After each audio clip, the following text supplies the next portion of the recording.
Hey guys, how's it going? Thanks for joining me for episode 3 or day 3 of my Move in Movember vlog.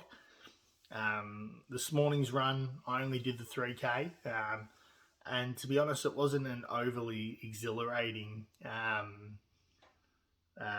bunch of scenery.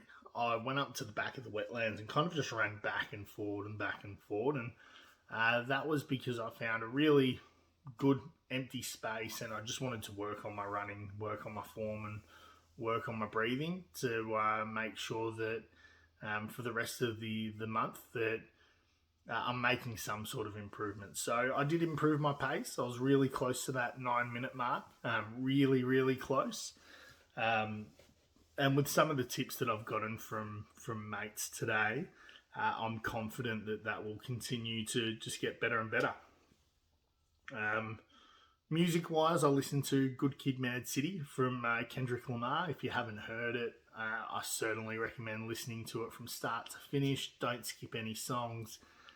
It is a masterpiece of modern hip-hop. I don't really like a whole lot of hip-hop that's been made in the last 10 years. I think a lot of the stuff like Drake and all these new guys is pretty trash, but I'm sure that's what the people older than me thought about the music that I liked as well. So maybe it's just a sign of me becoming an old man.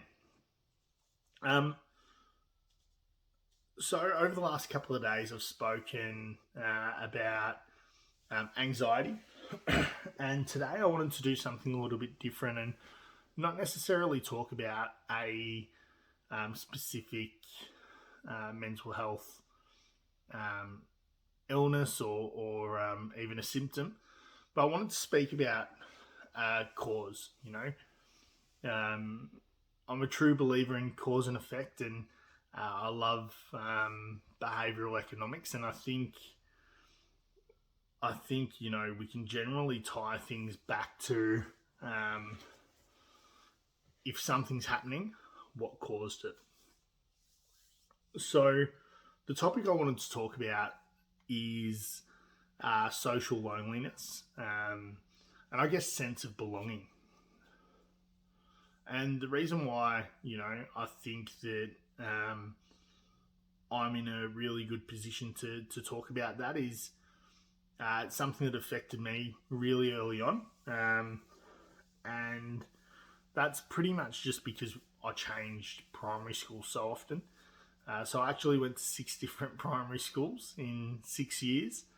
I didn't spend more than 2 years at one primary school.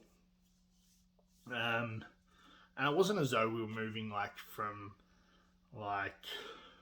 bloody Werribee to Springvale or to Craigie, but it was all still within a really close distance. So, I'm talking within that kind of Frankston, Carrum Downs, Frankston North region. But, yeah, went to lots of different primary schools. And what that meant for me was that, every time I went to a new primary school, I had to obviously be that new kid in class again, and had to make new friends. And as hard as it is to make new friends over and over and over again, it's even harder to retain those old ones. So I was pretty lucky to have a couple of mates that, I still keep in contact today from all the way back in kinder. But it's really, as a kid, you don't really have a lot of choice over how you can retain those mates.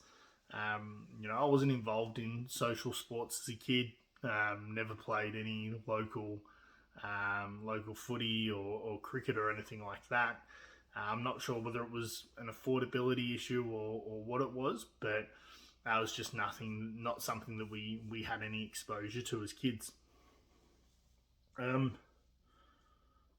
So by the time I reached high school, it just sort of became the norm that I expected to have to just change myself to try to fit in with a friendship group. And, obviously in those early years in high schools, the sort of cliches are really far extremes. So, in really quick succession, I went from dyeing my hair blood red, going to a Sunk Loto concert at Moorabbin Town Hall, to within a year, riding trains and freestyling out the front of the library, and eventually on the radio. I quickly did the things that the sort of other kids that seem to come from not so great upbringings were doing, smoking at the back of the Oval, skipping school to go day drinking, stuff like that. So I just found that rather than trying to discover who I really was, I just tried to blend in with whatever crowd I could attach to. And as a kid, I don't think that's too bad of a thing. If you've got that strong core group that you can always lean on. Unfortunately for me, that wasn't what I had. And when I left high school at 15, that forming those friendship groups became even more challenging, because you're not thrown into that same setting where you're forced to be around people. So maybe you go to a party, make a mate there, make some friends here and there.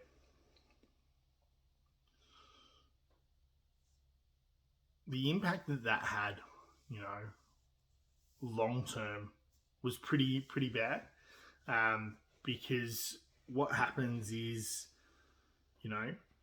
those really great milestone events like, weddings and baby showers, I guess, or christenings, they're really there for that core circle group that you can always bank on. Which means that, if you haven't had that one group that you've grown up with, or that one core group for a really long time, it can lead to some really bad thoughts of doubt, and can really impact your self-worth, which is, did have a really big impact on me. I don't want to go too far into that, but I just want to give, a couple of bits of advice that I think will really, really help, especially from the point of view of the mates that are the social butterflies. So tip 1, never, ever, ever assume that somebody doesn't want to catch up. You would be shocked at the response you'll get if you just put yourself out there and say, hey, do you want to go for a coffee? Hey, do you want to go and have lunch? Do you want to go out for dinner? Number 2 is be really selfless with your time, especially if you've got mates that have given their all for you.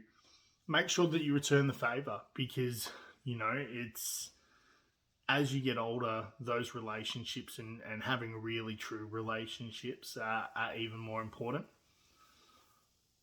And I guess the third tip is for the people that are feeling lonely, continue to put yourself out there, whether it is through sport. I was lucky enough to play some really bad grade basketball with some mates from work.